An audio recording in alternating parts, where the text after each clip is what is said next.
সুপ্রিয় দর্শক আসসালামু আলাইকুম। মিসেস রহমান কুক হাউসে আপনাদের সকলকে আমন্ত্রণ জানাচ্ছি। আজকে আমি দেখাবো সরিষা ইলিশ। আর আমি যেভাবে তৈরি করব সেমভাবে যদি আপনারা তৈরি করেন তাহলে সরিষা ইলিশ খেতে একদমই তিতা লাগবে না। একদম পারফেক্ট ওয়েতে আমি আজকে আপনাদের তৈরি করে দেখাবো। আর সব ধরনের টিপস অ্যান্ড ট্রিক্স এই ভিডিওর মাধ্যমে শেয়ার করেছি। তো ভিডিওটি ফার্স্ট থেকে লাস্ট পর্যন্ত দেখতে থাকুন, আশা করছি আপনাদের কাছে ভালো লাগবে। আর আপনি যদি আমার চ্যানেল নতুন হয়ে থাকেন তাহলে অবশ্যই চ্যানেলটি সাবস্ক্রাইব করে আমাদের চ্যানেলের সাথেই থাকবেন। প্রথমে 1 টেবিল চামচ কালো সরিষা এবং 2 টেবিল চামচ হলুদ সরিষা বা সাদা সরিষা নিতে হবে। অবশ্যই সরিষা ইলিশে কালো সরিষার পরিমাণটা একটু কম দিতে হবে, কারণ কালো সরিষা অনেক বেশি ঝাঁঝ হয়। এজন্য কালো সরিষার পরিমাণটা কম দিতে হবে আর হলুদ সরিষার পরিমাণটা একটু বেশি দিতে হবে। আর সরিষার গায়ে অনেক ধুলোবালি থাকে, সেই জন্য পানি দিয়ে কিছুক্ষণ ভিজিয়ে রাখতে হবে। আর ভিজিয়ে রাখার জন্য এটা আমি 3 থেকে 4 ঘন্টা ভিজিয়ে রাখবো। এতে সরিষার যে তিতা ভাবটা সেটা চলে যাবে, আর তখন সরিষা ইলিশে কোনো রকমের তিতা থাকবে না। আমি সব ধরনের টিপস আমি এখানে বলে দিব। 3 থেকে 4 ঘন্টা ভিজিয়ে রাখার পর সরিষাটা আমি ব্লেন্ডারে বা পাটায় আপনারা বেটে নিতে পারেন। সরিষা ইলিশ যখন রান্না করবেন অবশ্যই চেষ্টা করবেন যে সরিষার তেল এখানে ব্যবহার করার, এতে সরিষার ইলিশের টেস্টটা কিন্তু খুব ভালো আসে। এখানে আমি পরিমাণ মতো সরিষার তেল দিয়েছি। আর সরিষার তেলটা খাঁটি কীভাবে বুঝবেন, যখন এরকম ফেনা ক্রিয়েট হবে তখনই বুঝবেন যে তেলটা একদমই খাঁটি। এখানে আমি 1 মুঠের মতো পেঁয়াজ কুচি দিয়েছি, আপনারা চাইলে এখানে পেঁয়াজ বাটাও এখানে অ্যাড করতে পারেন। সেই সাথে আমি এখানে দিয়ে দিলাম 1 চা চামচ আদা বাটা এবং 1 চা চামচ রসুন বাটা।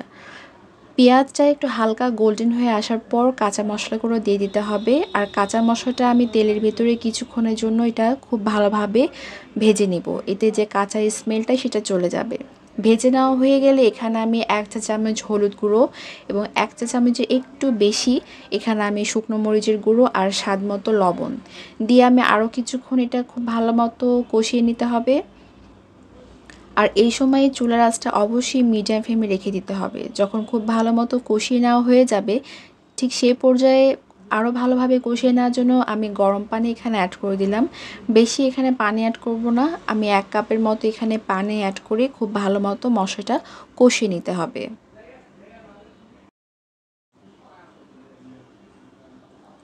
মশলাগুলো যখন খুব ভালোভাবে কষিয়ে নেওয়া হয়ে যাবে, দেখুন আস্তে আস্তে যখন চারপাশে তেল যখন ছেড়ে দিবে, ঠিক সেই পর্যায়ে এখানে আমি দিয়ে দিব মাছ।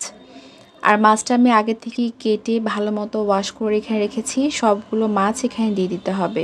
আর ইলিশ মাছটা দেওয়ার পর খুব সাবধানের সহিত এটা উল্টিয়ে পাল্টে দিতে হবে, কারণ মাছটা যেহেতু নরম, সেহেতু যদি সাবধানের সহিত উল্টিয়ে পাল্টে না দেন তাহলে কিন্তু ভেঙে যাওয়ার সম্ভাবনা আছে।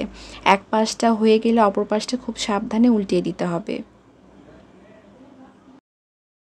মাছগুলো যেন ভেঙে না যায় সেজন্য 2টি স্প্যাচুলার সাহায্যে খুব ভালোভাবে এটা উল্টিয়ে দিতে হবে। উল্টিয়ে পাল্টে দেওয়ার পর মাছটা খুব ভালো মতো এটা কষিয়ে নিতে হবে। আর কোনোভাবেই যেন মাছটা ভেঙে না যায় সেটার দিকে অবশ্যই আপনারা খেয়াল রাখবেন। যখন মাছটা খুব ভালো মতো কষিয়ে নেওয়া হয়ে যাবে, ঠিক সেই পর্যায়ে সরিষা এখানে অ্যাড করে দিতে হবে। আর সরিষা আমি 2টি কাঁচামরিচ দিয়ে ব্লেন্ডারে ব্লেন্ড করে নিয়েছি। আর সরিষা ইলিশে কোনোভাবেই জিরে ও ধনের গুঁড়ো এখানে দিতে হয় না, এতে সরিষার যে টেস্টটা সেটা নষ্ট হয়ে যায়। আর অবশ্যই চেষ্টা করবেন যখন সরিষা ইলিশ তৈরি করবেন তখন একদম নতুন সরিষা যেন হয়। নতুন সরিষা কিন্তু তিতা হয় না। আর সরিষাটা কেনার পর ডিপ ফ্রিজে রেখে দিবেন, তাহলে দীর্ঘদিন নতুনের মতোই ফ্লেভার পাবেন। সরিষাটা দেওয়ার পর খুব আলতো হাতে এটা উল্টিয়ে পাল্টে দিতে হবে। পুরো গ্রেভির সাথে যেন সরিষাটা মিক্সড হয়ে যায় সেটা অবশ্যই খেয়াল রাখতে হবে। গ্রেভিটা যখন খুব ভালোভাবে ফুটে আসবে, ঠিক সেই পর্যায়ে খুব সুন্দর স্মেলের জন্য এখানে আমি কাঁচামরিচ অ্যাড করে দিলাম, এতে খুব সুন্দর স্মেল ক্রিয়েট হবে। স্প্যাচুলা ছাড়া, খুন্তি ছাড়াও এভাবে ফ্রাই প্যানটা ধরে আস্তে করে এটা নাড়িয়ে দিতে পারেন, এতে কিন্তু মাছটাও ভাঙবে না আর খুব সুন্দরভাবে কিন্তু মাছটা থেকে যাবে। অবশ্যই চেষ্টা করবেন এই টিপসটা ফলো করার। নামানোর ঠিক 10 মিনিট আগে আমি এখানে সরিষার তেল এখানে অ্যাড করে দিব। অবশ্যই চেষ্টা করবেন যখন সরিষা ইলিশ তৈরি করবেন তখন নামানো 10 মিনিট আগে সরিষার তেল এখানে অ্যাড করে দেওয়া, এতে কিন্তু টেস্টটা অনেক ভালো আসে। ছোট ছোট সব ধরনের টিপস আমি ভিডিওর মাধ্যমে আপনাদের সাথে শেয়ার করার চেষ্টা করেছি। আপনারা যদি সেমভাবে যদি ফলো করে থাকেন তাহলে একদমই আমার মতো বেটার রেজাল্ট পাবেন। আর 10 মিনিট পর যখন গ্রেভিটা খুব ভালো মতো একটু ফুটে আসবে, মানে একটু হালকা থিক হবে, ঠিক সেই পর্যায়ে চুলার আঁচটা একদমই অফ করে দিতে হবে। আর চুলার আঁচটা একদম অফ করে দিয়ে আমি 10 মিনিটের জন্য ঢাকা দিয়ে রেখে দিব। 10 মিনিট পর আপনাদেরকে সার্ভ করে দেখাচ্ছি। সরিষা ইলিশের ফাইনাল লুকটা আপনাদেরকে দেখিয়ে দিচ্ছি। দেখুন 10 মিনিট পর লুকটা কতটা ইয়ামি লাগছে, আর খেতেও কিন্তু অসম্ভব মজা হয়েছে। এখন আমি আপনাদেরকে সার্ভিং ডিশে সার্ভ করে দেখাচ্ছি। সুপ্রিয় দর্শক, সরিষা ইলিশ আমি সার্ভিং ডিশেও সার্ভ করে নিয়েছি। দেখুন কতটা সুন্দর লাগছে। আমি আপনাকে ফার্স্টেও দেখিয়ে দিলাম, এখনও দেখিয়ে দিচ্ছি। আর উপরে গার্নিশ করার জন্য আমি এখানে কাঁচামরিচ ফালি করে নিয়েছি। আশা করছি সরিষা ইলিশের রেসিপিটা আপনাদের কাছে ভালো লেগেছে। ভালো লাগলে অবশ্যই লাইক করবেন, শেয়ার করবেন এবং নিত্য নতুন রেসিপি পেতে আমাদের চ্যানেলটা অবশ্যই সাবস্ক্রাইব করে আমাদের চ্যানেলের সাথেই থাকবেন।